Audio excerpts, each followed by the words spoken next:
ഓം ശ്രീ മഹാഗണപതിയൈ നമഃ. ഓം ശ്രീ സരസ്വതിയൈ നമഃ. ഓം ശ്രീ ഗുരുഭ്യോ നമഃ. ഓം ശ്രീകൃഷ്ണ പരമാത്മനേ നമഃ. ഇന്ന് നമ്മൾ നാരായണീയം ദശകം 9 ആരംഭിക്കുകയാണ്. ദശകം 9 ബ്രഹ്മാവിൻ്റെ തപസ്സും വിശ്വനിർമ്മിതിയും. ഈ ദശകത്തിലെ ശ്ലോകങ്ങൾ പൃഥ്വി എന്ന വൃത്തത്തിലാണ് രചിച്ചിരിക്കുന്നത്. നമുക്ക് ഒന്നാമത്തെ ശ്ലോകം ചൊല്ലാം. സ്ഥിതഃ കമലോദ്ഭവസ്തവ ഹി നാഭിപങ്കേരുഹേ കുതസ്വിദിതമംബുധാവുദിതമിത്യനാലോകയൻ തദീക്ഷണകുതൂഹലാത് പ്രതിദിശം വിവൃത്താനന ചതുർവദനതാമഗാദ്വികസദഷ്ടദൃഷ്ട്യംബുജാം. കഴിഞ്ഞ ദശകത്തിൽ ഭഗവാന്റെ നാഭീരന്ധ്രത്തിൽ നിന്നും ഉദ്ഭവിച്ച് കാരണജലത്തിലൂടെ മുകളിലേക്ക് ഉയർന്നു വന്ന താമരപ്പൂവിൽ ബ്രഹ്മാവ് ആവിർഭവിച്ചു അല്ലെങ്കിൽ ജനിച്ചു എന്നാണ് പറഞ്ഞത്. ഇന്ന് ഈ 9ാം ദശകത്തിലെ ഒന്നാമത്തെ ശ്ലോകത്തിൻ്റെ അർത്ഥം നോക്കാം. സ്ഥിതസ്സ കമലോദ്ഭവ തവഹി നാഭിപങ്കേരുഹേ. സ്ഥിതഃ ഇരുന്നിട്ട്, സഹ ആ, കമലോദ്ഭവ കമലത്തിൽ നിന്നും ഉദ്ഭവിച്ചവനായ, താമരയിൽ നിന്നും ഉദ്ഭവിച്ചവനായ ബ്രഹ്മാവ് തവഹി നാഭിപങ്കേരുഹേ. തവഹി തവ അങ്ങയുടെ, ഭഗവാന്റെ, തവഹി ഭഗവാന്റെ തന്നെ, നാഭിപങ്കേരുഹേ നാഭി എന്നാൽ പൊക്കിൾ, പങ്കേരുഹം എന്നാൽ താമര, ഭഗവാന്റെ തന്നെ പൊക്കിളിൽ നിന്നും ഉയർന്നു വന്ന താമരപ്പൂവിൽ സ്ഥിതഃ ഇരുന്നിട്ട്. കമലോദ്ഭവനായ ആ ബ്രഹ്മാവ് ഭഗവാനെ അങ്ങയുടെ നാഭിയിൽ നിന്നും ഉയർന്നു വന്ന ആ താമരപ്പൂവിൽ ഇരുന്നു കൊണ്ട് കുതസ്വിദിതമംബുധാവുദിതമിത്യനാലോകയൻ.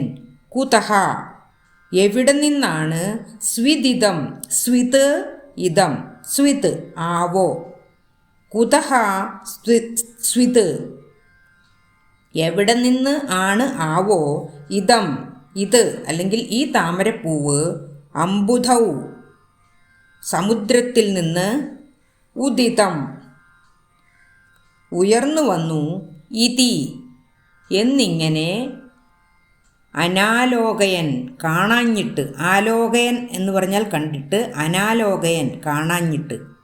എവിടെ നിന്ന് ആണ് ആവോ ഈ താമരപ്പൂവ് ഈ വലിയ സമുദ്രത്തിൽ നിന്നും ഇങ്ങനെ ഉയർന്നു വന്നത് എന്ന് കാണാഞ്ഞിട്ട്, മനസ്സിലാകാഞ്ഞിട്ട്.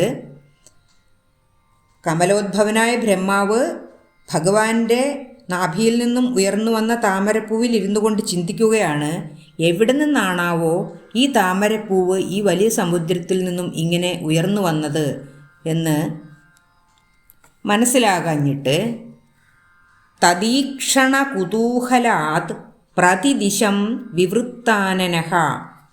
തദീക്ഷണ തത് ഈക്ഷണ, തത് അത്, ഈക്ഷണം കാണാൻ വേണ്ടിയുള്ള, തദീക്ഷണ അത് കാണാൻ വേണ്ടിയുള്ള, കുതൂഹലാത് കൗതുകം കൊണ്ട്, ആകാംക്ഷ കൊണ്ട്, തദീക്ഷണ കുതൂഹലാത് അത് ആ താമരപ്പൂവ് എങ്ങനെയാണ് ഉയർന്നു വന്നതെന്ന് കാണാനുള്ള കൗതുകം കൊണ്ട്, പ്രതിദിശം വിവൃത്താനനഃ. പ്രതിദിശം, ദിശം എന്ന് പറഞ്ഞാൽ ദിശകൾ, പ്രതിദിശം ഓരോ ദിശകളിലേക്കും, വിവൃത്താനനഃ വിവൃത്ത ചുറ്റിത്തിരിച്ചു, ആനന മുഖത്തെ, വിവൃത്താനന മുഖത്തെ ചുറ്റിത്തിരിച്ചു, പ്രതിദിശം എല്ലാ ദിശയിലേക്കും തിരിച്ചു മുഖത്തെ.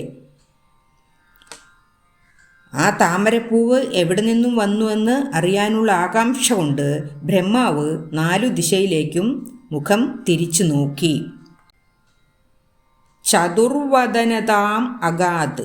ചതുർ 4, വദനതാം മുഖമുള്ള അവസ്ഥയെ, ചതുർവദനതാം 4 മുഖമുള്ള അവസ്ഥയെ, അഗാത് പ്രാപിച്ചു. കാരണം ബ്രഹ്മാവിൻ്റെ ഓരോ ചലനവും ഭഗവാൻ കണ്ടുകൊണ്ടിരിക്കുകയാണ്. വിശ്വസൃഷ്ടിക്ക് വേണ്ടിയാണ് ഭഗവാൻ ബ്രഹ്മാവിനെ ഈ താമരപ്പൂവിൽ ഉയർത്തിക്കൊണ്ടു വന്നിരിക്കുന്നത്. അപ്പോൾ ഭഗവാൻ നോക്കുമ്പോൾ ബ്രഹ്മാവ് നാലുപാട് മുഖം തിരിച്ചു നോക്കുന്നു. ഇങ്ങനെ നാലുപാടും തിരിച്ചു നോക്കുവാൻ ബുദ്ധിമുട്ടേണ്ട എന്ന് കരുതിയാവാം 4 മുഖങ്ങൾ ബ്രഹ്മാവിന് അപ്പോൾ തന്നെ സംഭവിച്ചു. ഈ 4 മുഖത്തും കണ്ണുകളുള്ളതുകൊണ്ട് എല്ലാ ഭാഗത്തേക്കും ഒരേ സമയം തന്നെ കാണാൻ സാധിക്കുമല്ലോ. വികസദ് അഷ്ടദൃഷ്ട്യംബുജാം. വികസദ് വിടർന്ന, 8 ദൃഷ്ട്യംബുജാം ദൃഷ്ടി കണ്ണുകൾ. വികസദ് അഷ്ടദൃഷ്ട്യംബുജാം അതായത് വിടർന്ന താമരപ്പൂവിതൾ പോലെയുള്ള അഷ്ടദൃഷ്ടി 8 കണ്ണുകളോട് കൂടിയ 4 മുഖങ്ങൾ ബ്രഹ്മാവിന് അപ്പോൾ ഉണ്ടായി. അങ്ങനെയാണ് ബ്രഹ്മാവ് നാൻമുഖനായി തീർന്നത്. ഇനി നമുക്ക് ഈ ശ്ലോകത്തിൻ്റെ ഒരുമിച്ചുള്ള അർത്ഥം ഒന്നുകൂടി പറയാം. കമലോദ്ഭവനായ ആ ബ്രഹ്മാവ് ഭഗവാനെ അങ്ങയുടെ നാഭിയിൽ നിന്നും കാരണജലത്തിലൂടെ ഉയർന്നു വന്ന താമരപ്പൂവിൽ ഇരുന്നു കൊണ്ട് എവിടെയാണാവോ ഈ താമരപ്പൂവിൻ്റെ ഉത്ഭവസ്ഥാനം, അല്ലെങ്കിൽ എവിടെ നിന്നാണാവോ ഈ താമരപ്പൂവ് ഈ വലിയ സമുദ്രത്തിൽ നിന്നും ഇങ്ങനെ ഉയർന്നു വന്നത് എന്ന് കാണാഞ്ഞിട്ട് ആകാംക്ഷ കൊണ്ട് 4 ദിശയിലേക്കും മുഖം തിരിച്ചു നോക്കി. അപ്പോൾ വിടർന്ന താമരപ്പൂവിതൾ പോലെയുള്ള 8 കണ്ണുകളോടുകൂടിയ 4 മുഖങ്ങളെ ആ ബ്രഹ്മാവിന് സംഭവിച്ചു. അങ്ങനെ ബ്രഹ്മാവ് നാൻമുഖനായി തീർന്നു.